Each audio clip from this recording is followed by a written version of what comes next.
Hi, welcome to the lesson on surface area of right pyramids and cones and spheres. The definition of a right pyramid is one whose base is a regular polygon and whose top vertex is directly above the center of the base. So a regular polygon, now in this case, we see that because of all these little hash markings on each of the sides, that would indicate that's a square, which is a regular polygon. There are pyramids with triangular bases, and those triangular bases would also be regular polygons, which would mean that they are equilateral triangles. There could also be pentagonal pyramids or hexagonal pyramids, depending on what the base, which regular polygon is the base of the pyramid. And the top vertex is this vertex right here that is directly above the center of the base. The surface area refers to the sum of all the areas of all the sides of the 3D object. So when you have a pyramid, it's important to identify what types of shapes we have involved in the pyramid. So what we're going to do first is we're going to go to the net that is provided for you in the lesson package, and we're going to determine the area of the base of the pyramid, and then we're going to determine the area of one of the lateral sides. The lateral side of a pyramid is the side that's the slanted side. That's called the lateral side. And then we will clearly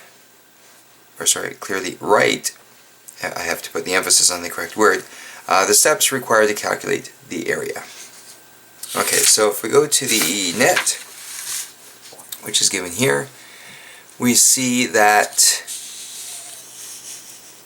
we have the square base, and we've got 1, 2, 3, and 4 triangles that are connected, and hopefully you can imagine that if we were to cut this out and fold up the sides, we would see that this would form a pyramid.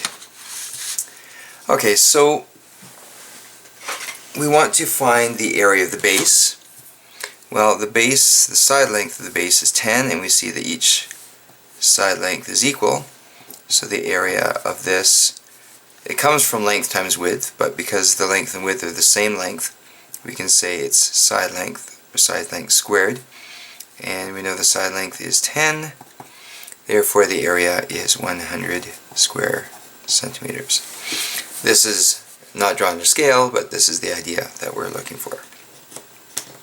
So the area of the base, if I quickly switch back to the first sheet, area of the base is 100 square centimeters.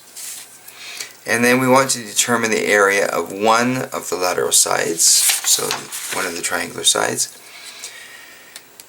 So we see that we have this,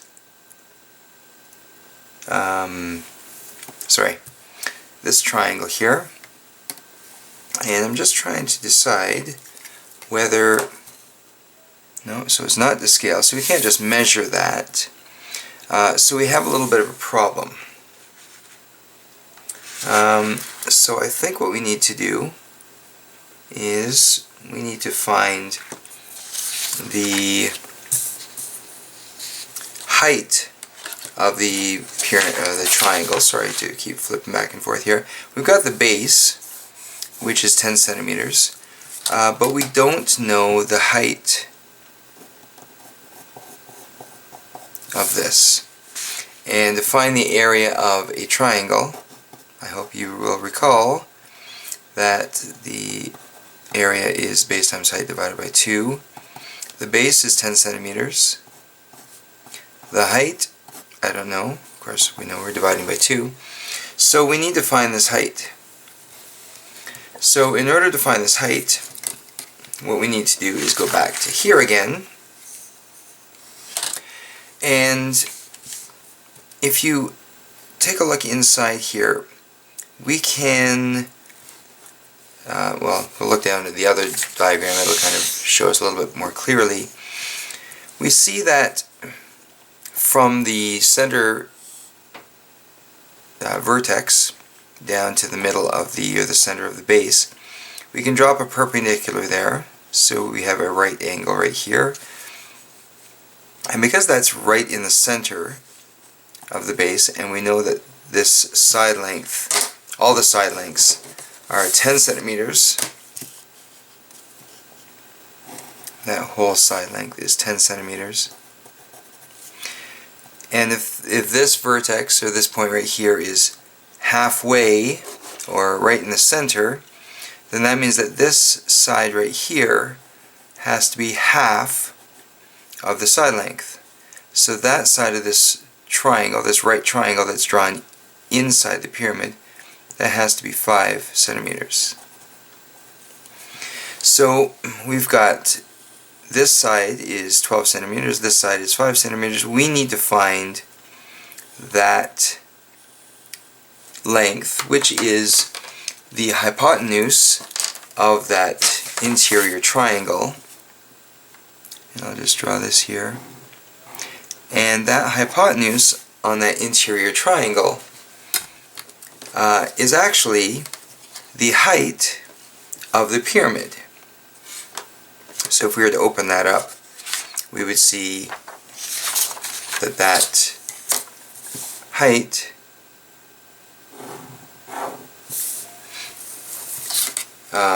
is the hypotenuse of that interior triangle that we're looking at. Okay, so in order to find this hypotenuse, we should probably use something called Pythagorean Theorem, which I know you've seen before. And so the Pythagorean Theorem,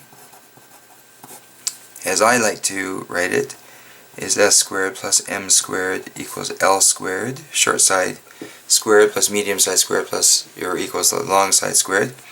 So we'll put all these values in for s and m here. So 5 squared plus 12 squared equals l squared. I'm believing this is going to be the classic 5, 12, 13 triangle.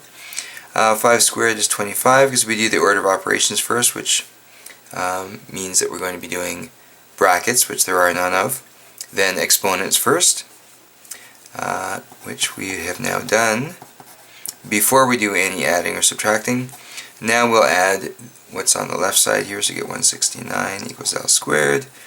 And we take the square root of both sides, so L is 13, which means the hypotenuse is 13 centimeters. And if the hypotenuse of that interior triangle within the pyramid is 13 centimeters, that means that the height of this triangle, once you open that up, is 13 centimeters. So now we will substitute the h with 13. 10 times 13 is 130. 130 divided by 2 gives us 65 square centimeters. So that is the area of one of those lateral sides. We know there are 4 of them. So the surface area is the area of the base plus 4 times the area of the lateral side.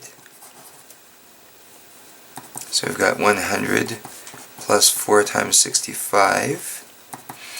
Do I know what 4 times 65 is? Well, if I use my calculator, I should be able to do that in my head, but I'm a little lazy at the moment. And so then we add those together, we get 360 square centimeters. So to calculate the surface area of this pyramid, surface area, like I have kind of shown up here, is the area, I guess they're looking for the calculations here. And in general, to determine the surface area of a right pyramid, the surface area is the area of the base plus area of lateral side multiplied by number of sides of the base polygon.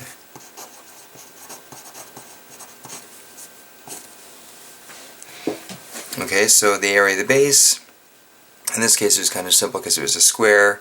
If it were pentagon or hexagon, remember we could use the area being perimeter times apothem divided by 2. So that'll work for all polygons, regular polygons of course. So that's what we could do here, the area of the base. And then the area of the lateral side, well, that'll be a triangle. Base times height divided by 2. Multiplied by the number of sides of the base polygon, well, that determines, or that depends on what base it is. If it's a square, multiply by 4. If it's a pentagon, multiply by 5. If it's a hexagon, multiply by 6. I could continue, but I believe you get the idea. Okay, so let's move along here.